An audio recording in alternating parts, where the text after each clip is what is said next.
L'épisode 26 débute sur une confrontation aussi glaciale que brutale. Ibrahim rend visite à Attila, ce dernier est persuadé qu'il vient parler du documentaire. Mais la réalité est tout autre.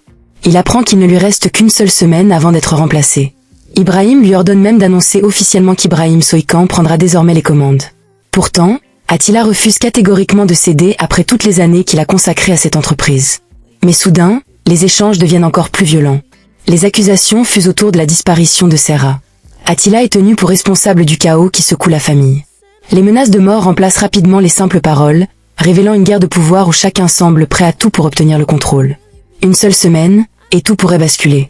Après le départ d'Ibrahim, Attila fait semblant de retrouver Serrat et contacte Ilyas pour obtenir des nouvelles.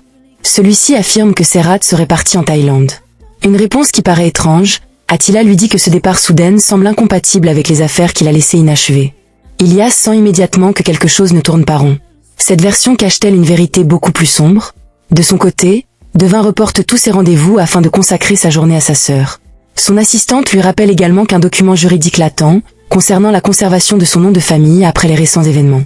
Devin décide de s'en occuper plus tard, mais son esprit est déjà ailleurs. La scène suivante révèle un moment particulièrement émouvant.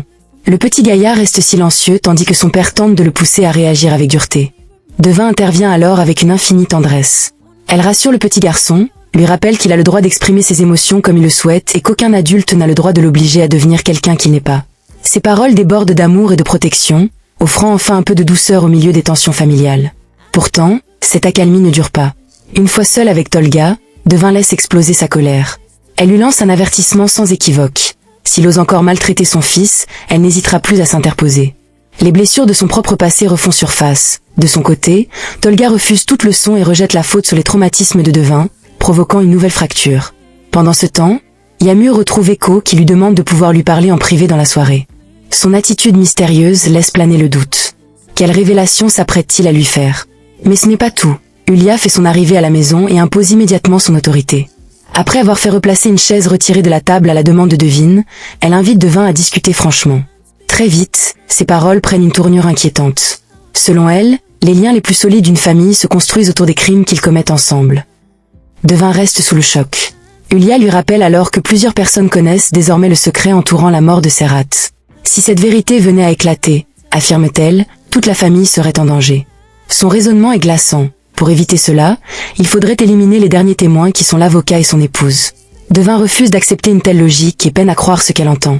Contre toute attente, la conversation est interrompue par Aslan, qui découvre une partie de ses révélations. Ulia minimise aussitôt ses propos, prétendant qu'elle voulait simplement souhaiter la bienvenue à Devin dans la famille. Pourtant, le malaise est désormais installé. Quelques instants plus tard, Devin explose. Elle ne supporte plus que tout le monde fasse comme si rien ne s'était passé. Alors que Aslan propose tranquillement d'organiser un barbecue, Devin voit rouge. Comment peut-on parler d'un repas familial alors que des vies sont encore menacées? Face à elle, Aslan tente désespérément de la rassurer. Il lui promet que personne ne mourra et que les paroles de sa mère ne se réaliseront jamais. Mais Devin ne parvient plus à retrouver la normalité. Aslan lui rappelle avec émotion qu'il a ordonné un meurtre et que, seulement quelques minutes plus tard, cet homme était déjà mort. Depuis cet instant, tout a changé à ses yeux. La tension atteint son paroxysme lorsque Devin craint qu'Ilyas découvre un jour que son fils a été tué. Aslan insiste encore. Personne ne perdra ceux qu'il aime et il protégera tout le monde. Mais ces promesses suffiront-elles à empêcher une nouvelle tragédie, ou la vérité est-elle déjà sur le point d'éclater au grand jour? Quelques instants plus tard, Devin tente de retrouver son calme tandis que les préparatifs du barbecue commencent. Autour du feu, les membres de la famille échangent quelques plaisanteries. Aslan apprend au petit gaillard l'art d'allumer les braises avec patience, rappelant que certaines choses demandent du temps et qu'il ne faut jamais vouloir aller trop vite.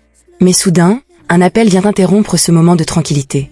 Tolga, complètement dépassé par ses difficultés financières et le chantage qu'il subit, contacte Ibrahim pour lui demander de l'aide. Désespéré, il craint de perdre sa famille si sa dette n'est pas réglée rapidement. Pourtant, Ibrahim ne compte rien lui offrir gratuitement. Il exige une contrepartie. Tolga devra surveiller Aslan et lui transmettre les moindres informations sur ses activités. Selon lui, Aslan cacherait l'avocat lié à l'affaire Serra. Tolga se retrouve alors face à un terrible dilemme. Acceptera-t-il de trahir sa propre famille pour sauver son foyer? De son côté, Djelan reçoit un appel d'Attila qui lui propose de se retrouver le lendemain. Djelan accepte en disant qu'ils verront après les cours. Leur conversation est simple, pleine de bonne humeur. Yagmur remarque immédiatement son sourire. Curieuse, elle cherche à savoir si elle fréquente quelqu'un de particulier. Elle esquive les questions avec naturel, préférant garder ce petit secret pour elle. Pendant ce temps, toute la famille se rassemble autour de la grande table dressée pour le barbecue à l'extérieur. Pour Ceylan, c'est rien de nouveau, mais pour Yağmur, ce repas représente bien plus qu'un simple moment de convivialité. Elle confie avec émotion qu'elle n'a jamais connu ce genre d'instant durant son enfance. Dans sa maison, chacun mangeait séparément, sans partage ni chaleur familiale. Son père était constamment absent et sa mère vivait enfermée dans ses propres souffrances. Depuis toujours, elle rêvait de ces repas qu'elle ne voyait qu'au cinéma, où toute une famille riait autour d'une même table. Aujourd'hui encore, ce rêve reste précieux à ses yeux. Pourtant, ce rêve est rapidement brisé. Hülya décide que Yağmur ne participera pas au repas familial et fait servir son dîner dans sa chambre. Cette décision surprend la petite qui demande à sa grand-mère pourquoi Yağmur ne mangera pas avec eux. Hülya répond en disant qu'aujourd'hui c'est un repas de famille, tout le monde ne peut pas manger avec eux. Pourquoi exclure une jeune femme déjà si fragile? Quelques instants plus tard, les autres membres de la famille apprennent ce qui s'est passé. Parce que Ceylan a confronté sa mère devant tout le monde, Aslan, sans dire un mot, va retrouver Yağmur dans sa chambre. Celle-ci, bouleversée, refuse que de nouveaux conflits éclatent à cause d'elle. Elle affirme qu'elle préfère rester seule afin de ne déranger personne. Ces paroles révèlent toute la douleur qu'elle porte en silence. Mais ce n'est pas tout. La situation dégénère rapidement lorsque Devin découvre la vérité. Incapable d'accepter cette injustice, elle confronte Julia avec fermeté. Celle-ci prétend avoir agi uniquement pour préserver le confort de Yağmur, mais personne ne semble croire à cette explication. Les reproches se multiplient et l'atmosphère devient de plus en plus pesante. Contre toute attente, Aslan décide d'intervenir. Avec calme, il met fin au débat. Il rappelle devant toute la famille que Yağmur fait pleinement partie des leurs et qu'elle mérite la même place que chacun autour de cette table. Personne n'ose s'opposer à cette décision. Sous le regard ému de Devin, Yağmur rejoint enfin les autres et prend place parmi eux. La tension laisse alors place à un moment de répit. Les verres se lèvent pour célébrer la famille, les rires reviennent peu à peu et grand-mère se hardit à Yağmur, qu'elle était plutôt jolie comme elle quand elle était jeune. Yağmur lui dit qu'elle l'est toujours. Ce air continue en disant que tout le monde se retournait quand elle passait. C'était une belle époque, elle avait de belles jambes et au village on l'appelait la fille aux belles jambes. Pendant quelques instants, chacun retrouve le sourire, comme si les blessures du passé pouvaient enfin s'effacer. Cependant, Devin reste préoccupée. Lorsqu'une promenade est proposée par ses amis, elle hésite. Avec tous les dangers qui les entourent, sortir lui semble risqué. Aslan, lui, tente de la convaincre que prendre l'air leur fera du bien et insiste pour qu'ils profitent de ce moment afin d'oublier, ne serait-ce qu'un instant, toutes les épreuves qu'ils traversent. Finalement, Devin accepte difficilement de partir avec lui. Mais cette sortie sera-t-elle réellement une parenthèse de bonheur, ou le début d'un nouveau drame qui bouleversera encore une fois toute la famille? L'épisode reprend alors que chacun tente de profiter d'une soirée qui semble enfin plus paisible. Malgré tout, une inquiétude invisible continue de peser sur les esprits. Jian rassure l'avocat chargé de préparer les contrats. Selon lui, une fois les documents signés, tout sera réglé et il pourra quitter le pays sans être inquiété. Pourtant, l'avocat reste nerveux. Et si leurs ennemis avaient déjà compris la vérité? Jian tente de mettre fin à ses doutes, mais la menace continue de planer. Quelques instants plus tard, l'atmosphère se détend au cours d'une promenade entre Devin et ses amis. Les rires reviennent autour de quelques glaces et chacun essaie d'oublier les événements récents.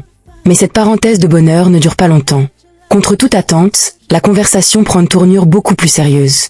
Les amis de Devin remarquent qu'Aslan porte une arme, l'un demande à Devin s'il y a problème, mais devine lui qu'il n'y a rien, tout est normal. De son côté, Sadik lui ose enfin lui poser une question à Aslan qui le préoccupe depuis longtemps. Aslan tente d'apaiser la situation, mais Sadik préfère dire franchement ce qu'il pense.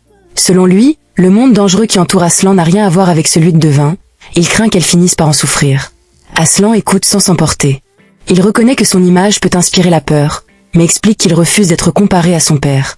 Il affirme qu'il ne souhaite pas suivre le même chemin et rappelle que, s'il avait réellement été l'homme que tout le monde imagine, cette discussion aurait une toute autre issue. Il demande simplement qu'on respecte son mariage et qu'on cesse de juger leur relation à travers les apparences. Pendant ce temps, Devin semble perdu dans ses pensées. Même lorsqu'elle retrouve le groupe, son regard trahit une profonde inquiétude. Les sourires sont là, la musique résonne autour d'eux, mais son esprit reste prisonnier des événements récents. Mais ce n'est pas tout. À l'écart, Hülya décide d'avoir une conversation privée avec Ekrem. Très vite, elle comprend que ses sentiments pour Yağmur sont sincères. Avec un calme presque bienveillant, elle lui assure qu'elle ne condamne pas l'amour. Pourtant, derrière ces paroles rassurantes se cache une mise en garde redoutable. Hülya lui demande de réfléchir non seulement à ses sentiments, mais aussi aux conséquences que cette relation pourrait avoir sur toute sa famille. L'amour est-il suffisant lorsque le passé continue de poursuivre ceux que l'on aime? Ekrem répond avec détermination. Il affirme avoir mûrement réfléchi et promet qu'il restera aux côtés de Yağmur tant qu'elle souhaitera sa présence. Mais soudain, Hülya frappe là où cela fait le plus mal. Elle lui rappelle que Serhat est mort à cause de cette histoire et lui pose une question qui glace le sang. Jusqu'où sera-t-il prêt à aller pour protéger Yağmur? Si d'autres hommes surgissaient un jour dans sa vie, continuerait-il à répondre par la violence?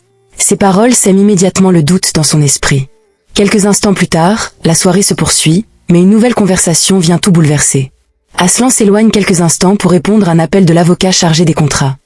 Pendant ce temps, Yamur et Ekrem se retrouvent seuls. Le silence laisse rapidement place à une discussion douloureuse.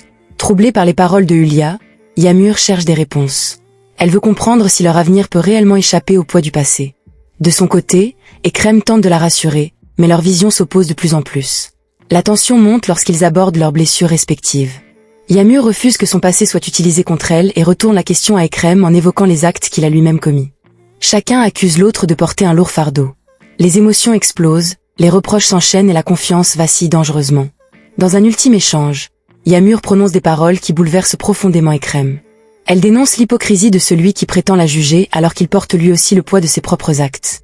Brisée, elle met brutalement fin à la discussion et demande à être ramenée à la maison.